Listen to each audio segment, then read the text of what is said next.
साथियों, जय हिंद, जय भारत, वंदे मातरम। मैं आपका साथी वेटरन ओम प्रकाश जाजड़ा, जैसलमेर से। दोस्तों, आज का मंथन जो हमारा 8th पे कमीशन जब से आयोग की घोषणा हुई है, हालांकि अभी गजट नोटिफिकेशन नहीं जारी हुआ है, और सबसे बड़ी बात है कि टर्म्स ऑफ एंगेजमेंट जो 4 पेज या 5 पेज के हैं वो क्या क्या है, उसके बारे में भी सरकार ने कोई खुलासा नहीं किया है। फिर भी पिछले 2-3 दिन से मतलब कम से कम दिन में 200, 250, 300 वीडियो चढ़ जाते हैं और हर आदमी आपको कुछ न कुछ दे ही रहा है। इधर ऐसा नहीं है कि अब तो गोदी मीडिया और जो प्रिंट मीडिया वो भी मैदान में आ गया है।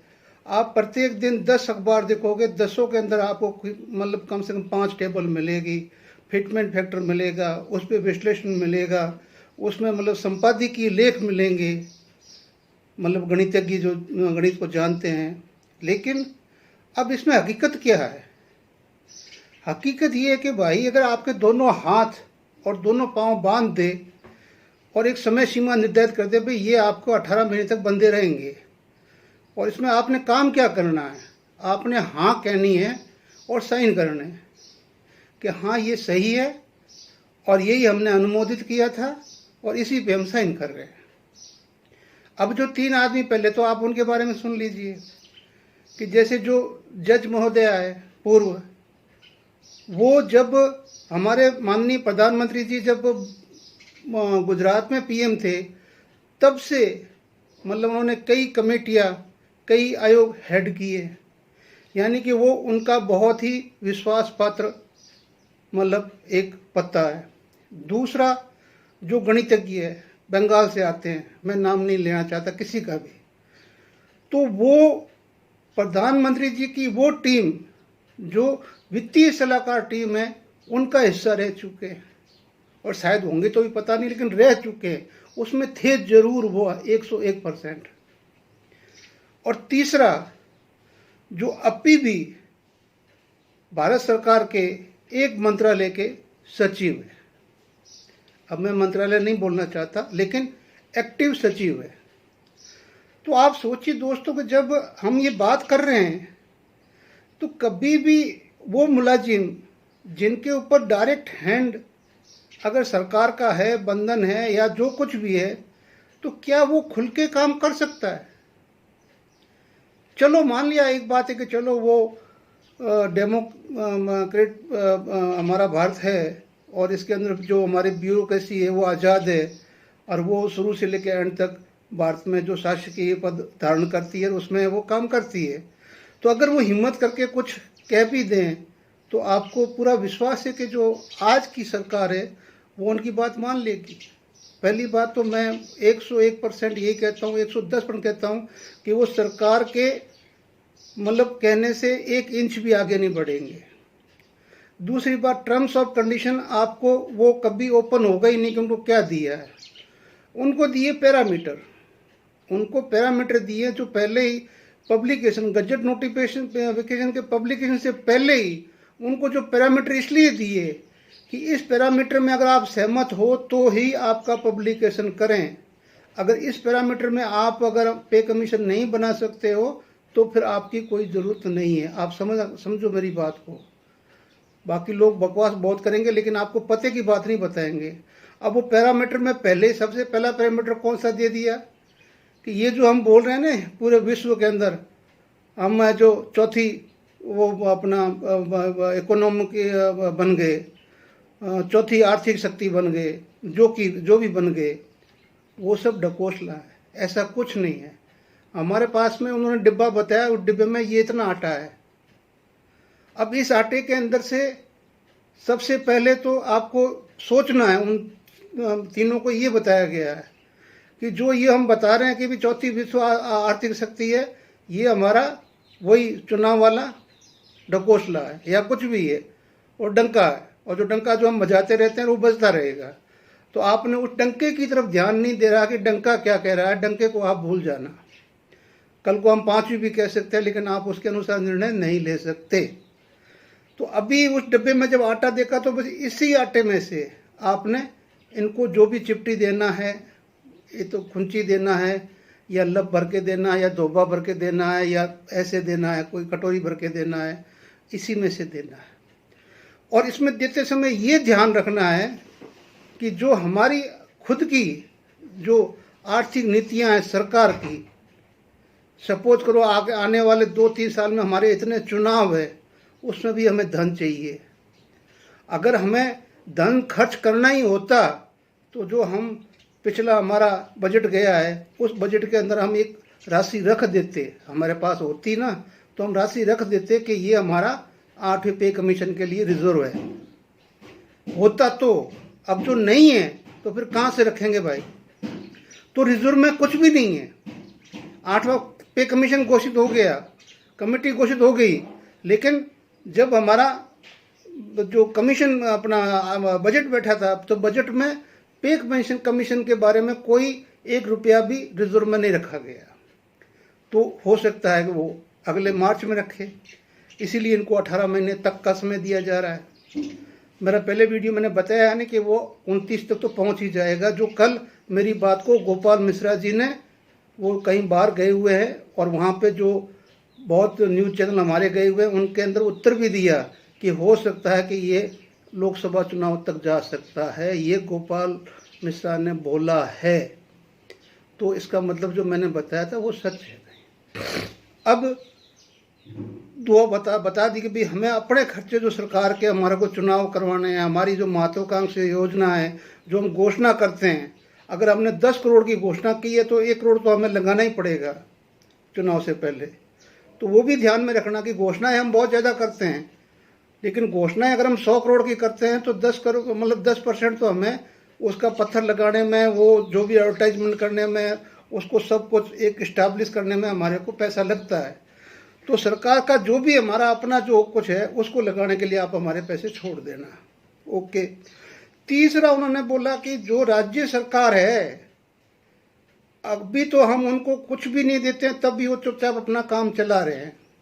अगर तुमने थोड़ा सा भी पे कमीशन ज़्यादा कर दिया, ऊपर नीचे कर दिया, तो राज्य सरकार हमारे को बाजू कर देगी या पूरी उंगली कर देगी कि हमें अपना जो वित्तीय अनुपात है हमारे राज्य का वो हमें दीजिए, हमें पे कमीशन देना अपने कर्मचारियों को। आज तो हम उनको वित्तीय अनुपात दे रहे हैं, नहीं दे रहे हैं, कितना दे रहे हैं, वो सब पर्दे के पीछे है, लेकिन पे कमीशन देना पड़ेगा। जब हम नहीं देंगे तो वो राज्य अपने युवाओं को बोलेगा, कर्मचारी को बोलेगा, फिर वही स्थिति आएगी, हड़ताल, ये वो, केंद्र सरकार जिम्मेवार, ये सब कुछ चलेगा। तो ऐसा माहौल पैदा न हो कि राज्य सरकार भी दुखी हो जाए, उंगली करे कि आपने ऐसा किया तो आज हमारा हाल ये हो रहा है। तो ऐसा भी नहीं करना। चौथा, हमारे ब्रदर्स, जो ब्रदर्स कौन है? उद्योगपति। अब सारी जो हमारी लेबर्स है, जितनी भी हमारी मजदूर है, वो वर्ग पूरा ही उनके अंडर में आता है। अगर आपने इतना ज़्यादा फैसला कर दिया मजदूर वर्ग का, जो मजदूर वर्ग उनके अंडर में आता है प्लस जो सरकारी खाते में आता है, उनके बीच में अगर ज़्यादा असमानता हो गई तो फिर हमारे वो दोनों भाई है वो गला तो किसका पकड़ेंगे, आप जानते ही। तो वो नौबत भी ना आए कि वो भाई आके हमारा गला पकड़े, हमारा गला पकड़े, हमें मजबूर होके बाद में तुम लोगों को खारिज करके हमारे को वो करना पड़े। तो ओवरऑल कहने का मतलब है कि इस जो मतलब आयोग के जो सदस्यों ने किसी भी वर्गीकरण से बात नहीं करनी है कि पे लेवल 1 से बात कर लें, 2 से कर लें, 5 से कर लें, 7 से कर लें, 10 से कर लें। इनको जो सरकार लिख के देगी उन्हीं में हाँ भरनी पड़ेगी, पहली बात। दूसरी बात, फिटमेंट फैक्टर जो सरकार बोलेगी उसके ऊपर आपको हाँ भरनी पड़ेगी इनको। अब सरकार क्या बोलेगी? तो सरकार ने तो आपको, जो हमारी प्रेजेंट सरकार जिस पार्टी से आती है, तो उन्होंने तो अपना 2004 के अंदर ही अपना बता दिया था कि भाई हमें तो देश का फ्यूचर इस तरफ लेके जाना है, पेंशन सिस्टम ही ख़त्म करना है। तो उन्होंने उसी टाइम से शुरू कर दिया था। और जब ये 2014 के अंदर आप सोचो, जब हमारा 7वें पे कमीशन का आयोग बैठा था, उसने भी 2 साल लगाया और 16 में ये लागू हुआ और कई जगह 17 में ये कैश हुआ, यानी कि 3 साल लिए। इन 3 साल में इन्होंने एक ऐसा प्रोग्राम बनाया कि अगला पे कमीशन आए देना पड़े उससे पहले वो राशि इनकी ही हमारे पास रिजर्व हो जाए। तो सबसे पहले इन्होंने सोचा कि किसी भी हालत में, जैसे कि पहले 125% है जो महंगाई भत्ता होने की वजह से फिटमेंट फैक्टर देना पड़ा ज़्यादा, अगर वो कम होता तो सरकार को वो नहीं था। फिर भी सरकार ने दिया कितना, 14.2%, जिसका फिटमेंट फैक्टर हुआ 32%, तो वो 2.57 हुआ। लेकिन बढ़ोतरी कितनी हुई, सिर्फ 14.2% बढ़ोतरी हुई सरकार की तरफ से। बाकी बढ़ोतरी किसकी थी, पिछली जो हमारा महंगाई भत्ता था उसकी वजह से, क्योंकि एक का गुणांक तो स्टैंड ही है और 1.25 हमारे को महंगाई का मिल गया। तो सबसे पहले इन्होंने बास्केट को पकड़ा जो अपना महंगाई भत्ता घोषित करते हैं। तो ये कंज्यूमर जो प्राइस इंडेक्स की जो टोकरी है उसको पकड़ लिया। और सारे अब इसमें भी खेल क्या किया गया, खेल देखिए कि आज अगर दिसंबर भी आ जाएगा तो आप 60% की गोले के बीच में रहोगे, 61 भी नहीं होगा, ये आप मान के चलना। तो आपका वैसे ही फिटमेंट फैक्टर कितना हो गया, 1.6 हो गया। अब उसके बाद में सरकार क्या देगी आपको, तो वो अब आप जान ही लो। तो इसलिए 2 से आगे उम्मीद तो कभी करना ही मत, और करोगे तो कोई मिलने वाला नहीं। बाकी जो अभी जो दे रहे हैं वो झोली में आप लेते रहो, भले जो अखबार दे रहे हैं, मीडिया वाले दे रहे हैं, सब कुछ दे रहे हैं, लेकिन आपको मिलना नहीं। तो इसलिए वो 2 के अंदर ही रहेंगे। अब अगर वो 2 को रहेंगे तो यहाँ पर भाइयों हमने कभी भी एक चीज़ ध्यान नहीं दिया कि जो महंगाई भत्ता होता है, एक जो मतलब CPI के जो इंडेक्स के आंकड़े होते हैं वो सरकारी आंकड़े होते हैं, और एक NSS और संस्था है जो हमारी वास्तविक जो महंगाई कितनी, जो हमारे किचन का खर्चा किस तरह से बढ़ा है, वो एक अलग से गणना होती है। ये अगर मतलब समझ लो कि 3, 4, 5% रहती है तो वो 9, 10% रहती है, 8% रहती है। अब इसमें कारण क्या है, सरकार ने उद्योग को बता दिया कि तुम्हें प्राइस नहीं बढ़ाना है। साबुन अगर 100 ग्राम की है तुम 70 ग्राम की कर दो, प्राइस वही रखो।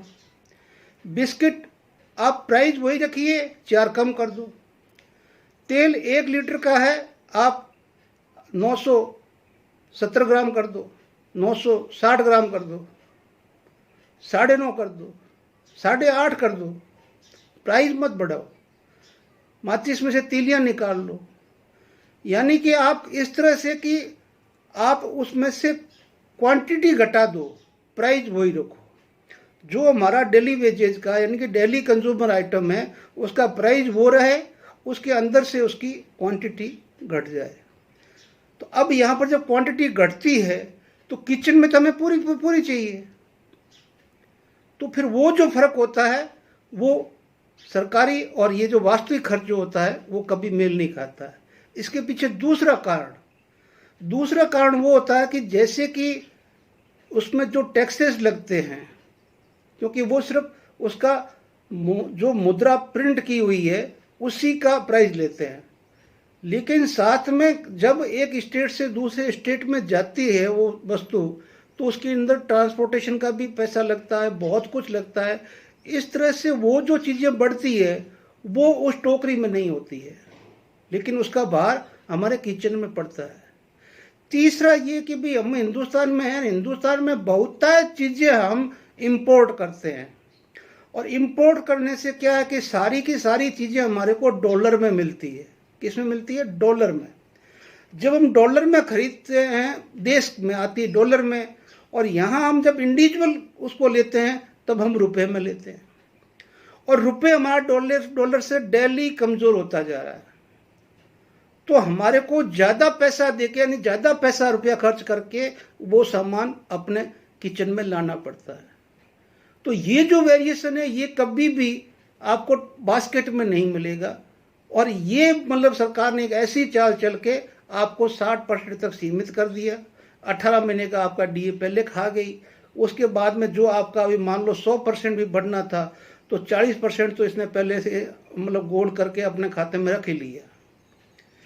अब अगर आप मान लो कि कुछ भी करो, जो सरकार आपको देगी तो उसमें से जब आपका महंगाई भत्ता माइनस होगा तो पीछे आपको मिलेगा क्या परसेंट, वो आपको समझ जाएंगे। यहाँ तक अगर मैं कहूँ कि 0/0 तो इसमें कोई अतिशयोक्ति नहीं है, क्योंकि मैं सीपीआई आंकड़े से नहीं बोल रहा हूँ, मैं एक्चुअल महंगाई के साथ में बोल रहा हूँ कि एक्चुअल महंगाई में जो आपका खर्चा पर मंथ घर में आ रहा है, किचन में आ रहा है, उसके हिसाब से जो पे कमीशन में बढ़ोतरी होगी तो उसका जो खर्चे से जब आप बराबरी करेंगे, दिमाग लगा के बैठेंगे और खर्च करेंगे, दिमाग से खर्च करेंगे, तो आपको जो ताकड़ी है बराबर की बराबर मिलेगी। और जो आपको देना है वो सरकार ने 10 साल में पहले ही काट के और वो कहीं न कहीं डाल के रखा हुआ है। सरकार को कोई लोड नहीं पड़ा। आज सरकार अगर एक श्वेत पत्र लेके आ जाए कि प्रधानमंत्री के पास में जो एक प्रधानमंत्री केयर फंड है उसका कितना पैसा है और उसको पार्टी का फंड मिला हुआ वो कितना पैसा है, अगर 2 पैसे ही अगर पब्लिक फिगर के सामने आ जाए तो आपकी आंखें चून दिया जाएगी। ठीक है ना, आपकी जीडीपी में 4 चांद लग जाए कि अगर ये दोनों चीज़ें ये सरेंडर कर दे देश के लिए। नहीं करेंगे, क्योंकि इनको पता है कि हमें बहुत लंबा लड़ना है और बहुत लंबा लड़ने के लिए जो पैसा अब हाथ में आया है उसको रिलीज नहीं करेंगे। ये आपकी ज्योति आपका हिस्सा। पे कमीशन में कुछ भी नहीं है, मैं ये बोल रहा हूँ मेरी तरफ से कुछ भी नहीं है कि जो आपका किचन आज चल रहा है वैसा ही पे कमीशन के बाद में चलेगा। शायद कोई हो सकता कि 10 रुपये की रिलीफ हो जाए, तो मैं नहीं कह सकता, बाकी मुझे कोई उम्मीद नहीं है। और रही बात फिटमेंट फैक्टर की, तो 2 से ऊपर उम्मीद मत करना और उसके आगे आप है जो 29 से पहले मिलने की भी उम्मीद मत करना। जय हिंद, जय भारत, वंदे मातरम।